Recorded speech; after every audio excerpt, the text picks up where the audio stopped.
টহল দেবে, আর আমরা যাব জল পথে, আর ঘোড়াগুলো নেব শুকনো খালের পাড় দিয়ে। শান্তিপুর আজ অশান্ত হবে। ওই গ্রামের জেলেদের নাকি অনেক সাহস। আজ ওদের সাহস আমি চূর্ণ করে দেব। জয় তোমার সর্দারের জয়।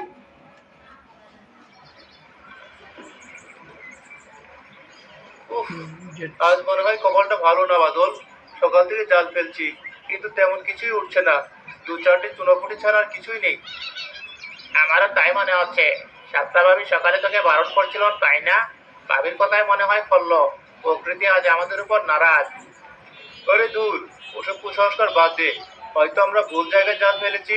চল আর একটু ভেতরের দিকে যাই। ওই যে বড় কেওড়া গাছটা দেখা যাচ্ছে, ওর নিচে নিশ্চয়ই বড় কাঁকড়া আছে। সাগর, না, ওদিকটা ভালো না। ওটা একদম গভীর জঙ্গল, আর ওখান থেকে তো ডাকাতদের আসার পর। মাস্টার মশাই সাবধান করে দিয়েছিলেন। আমরা বরং ফিরে যাই। যা পেয়েছি তাদের সন্তুষ্ট থাক। তুই বড্ড ভীতু হয়ে গেছিস বাদল।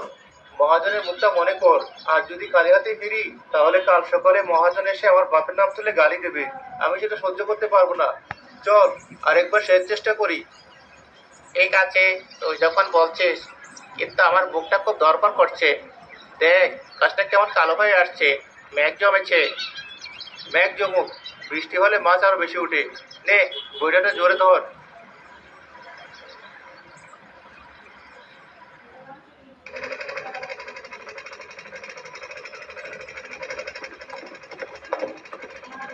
সাগর, সাগর, ওই দেখ, ওটা কি? হে সৃষ্টিকর্তা, কালো পোশাক! ওরা তো ওরা তো সে ডাকাত দল।